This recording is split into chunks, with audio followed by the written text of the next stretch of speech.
Hello മക്കളെ, welcome back to CMS creations. നമ്മൾ നോക്കാൻ പോകുന്നത് NCERT സൊല്യൂഷൻ +1 മാത്തമാറ്റിക്സിൽ ചാപ്റ്റർ 3 ട്രിഗണോമെട്രിക് ഫംഗ്ഷൻസ് എന്ന് പറഞ്ഞ ചാപ്റ്ററിലെ എക്സസൈസ് 3.1 ക്വസ്റ്റ്യൻ നമ്പർ 3 ആണ്. A wheel make 360 revolution in 1 minute. Through how many radians does it turn in 1 second? അതായത് ഒരു വീല്, ഒരു ചക്രം ഒരു മിനിറ്റിൽ 360 റവല്യൂഷൻ കംപ്ലീറ്റ് ചെയ്യുന്നുണ്ട്. ഒരു റവല്യൂഷൻ എന്ന് പറയുന്നത് 360 ഡിഗ്രിയാണ്.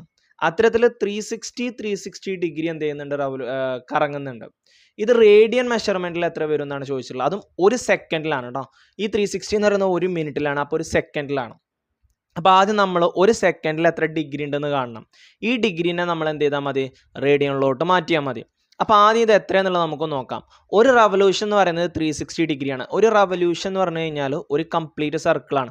ഒരു ടയർ ഇപ്പോൾ ഈ പൊസിഷനിൽ നിന്ന് തുടങ്ങിയിട്ട് ഇതൊരു സ്ട്രൈറ്റ് ലൈനിൽ ഇങ്ങനെ കറങ്ങി വന്നിട്ട് തിരിച്ച് ഈ പൊസിഷനിൽ തന്നെ എത്തുമ്പോൾ ഒരു റവല്യൂഷനായി. അത് 360 ഡിഗ്രിയാണ്. അങ്ങനെ 360 ടൈംസ് ആണ് അത് റവല്യൂഷൻ ചെയ്തിട്ടുള്ളത്. അപ്പോൾ ഇത് രണ്ടും മൾട്ടിപ്ലൈ ചെയ്യണം. അതിന് 36നെ 36 കൊണ്ട് മൾട്ടിപ്ലൈ ചെയ്താൽ മതി. 2 0 അല്ലേ, എന്നിട്ട് ലാസ്റ്റ് 2 0 ഇട്ട് കൊടുത്താൽ മതി. 6 6 36 6 ശിഷ്ടം 3 കിട്ടും. 3 18 21 വരും. ദെൻ 1 6 6 6 12 3 18 ശിഷ്ടം 1 വരും. 3 9 1 10 6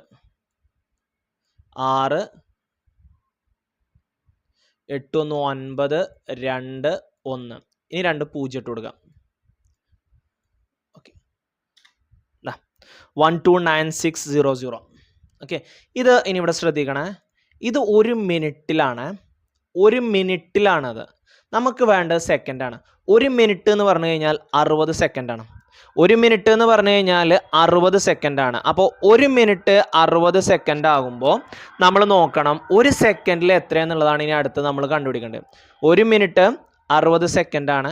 അപ്പോൾ ഒരു സെക്കൻഡിൽ എത്രയാണെന്ന് കാണുന്നുണ്ടെങ്കിൽ ചെയ്താൽ മതി, 60 കൊണ്ട് ഡിവൈഡ് ചെയ്താൽ മതി. ഓക്കെ, 60 സെക്കൻഡിലാണ് ഒരു മിനിറ്റ് എന്ന് പറയുന്നത് 60 സെക്കൻഡാണ്. 60 സെക്കൻഡിലാണ് ഈ 1,29,600 ഡിഗ്രി എന്ന് പറയുന്നത്. അപ്പോൾ ഒരു സെക്കൻഡിൽ കാണണമെന്നുണ്ടെങ്കിൽ ഇതിനെ 60 കൊണ്ട് ഡിവൈഡ് ചെയ്താൽ മതി. ഓക്കെ, അപ്പോൾ ഈ 0 0 ഇവിടെ നിന്ന് എന്തായി പോവും, വെട്ടിപ്പോവും. ഇനി ബാക്കിയുള്ളത് 1 2 9 6 0 ഡിവൈഡഡ് ബൈ 6. 1ൽ 6 ഇല്ല, പക്ഷേ 12ൽ 2 ടൈംസ് 6 വരുന്നുണ്ട്. 2 6 are 12s വരും. 12 നിന്ന് 12 പോകുമ്പോൾ 0. 9 റൈറ്റ് ഡൗൺ ചെയ്തു. 1 6 are 6 വരും. സോറി, 9 ആണ് റൈറ്റ് ഡൗൺ ചെയ്തത് കേട്ടോ. 1 6 are 6 വരും. 9 നിന്ന് 6 പോയാൽ 3 കിട്ടും. ദെൻ 6നെ റൈറ്റ് ഡൗൺ ചെയ്തു. ദെൻ 6 6 36. 36 36 പോയാൽ 0. 0നെ അറക്കി എഴുതി. 0ൽ എത്ര 6 ഉണ്ട്, 0. ഓക്കെ, സോ 2160 എന്ന് കിട്ടും. 2160 എന്ന് കിട്ടും. ഇത് അത്രയും ഡിഗ്രിയാണ്. ഈ ഡിഗ്രിയെ ഇനി നമ്മൾ റേഡിയനിലോട്ട് മാറ്റണം. ഡിഗ്രിയെ നമ്മൾ എങ്ങനെ റേഡിയനിലോട്ട് മാറ്റുക, π/180 ചെയ്താൽ മതി. ഡിഗ്രീനെ റേഡിയനിലോട്ട് മാറ്റാൻ π/180 ആണ്. ഓക്കെ, അപ്പോൾ 2160നെ 188 ഡിവൈഡ് ചെയ്താൽ മതി. ഈ 0 0 ഇവിടുന്ന് പോകും. ഇനി 216നെ 18 കൊണ്ട് ഡിവൈഡ് ചെയ്യണം. ഓക്കെ, ഒരു 18 18 എന്ന് കിട്ടും.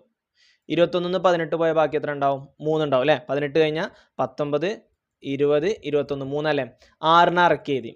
18 × 2 ആണ് 36. 18ൻ്റെ ഇരട്ടിയാണ് 36. അപ്പോൾ 2 18 36 ശിഷ്ടം എത്ര കിട്ടി, 0 കിട്ടി. അപ്പോൾ 12 π എന്ന് കിട്ടും. ഇത്രയും റേഡിയനാണ് ഇതെന്ന് പറയുന്നത്. ഓക്കെ, അതായത് ഒരു മിനിറ്റിൽ 360 റവല്യൂഷൻ കംപ്ലീറ്റ് ചെയ്യുന്ന ഒരു വീല് ഒരു സെക്കൻഡിൽ 12 π റേഡിയനാണ് അത് മൂവ് ചെയ്തിട്ടുണ്ടാവുക. എത്ര റേഡിയനാണ്, 12 π റേഡിയനാണ് അത് മൂവ് ചെയ്തിട്ടുണ്ടാവുക.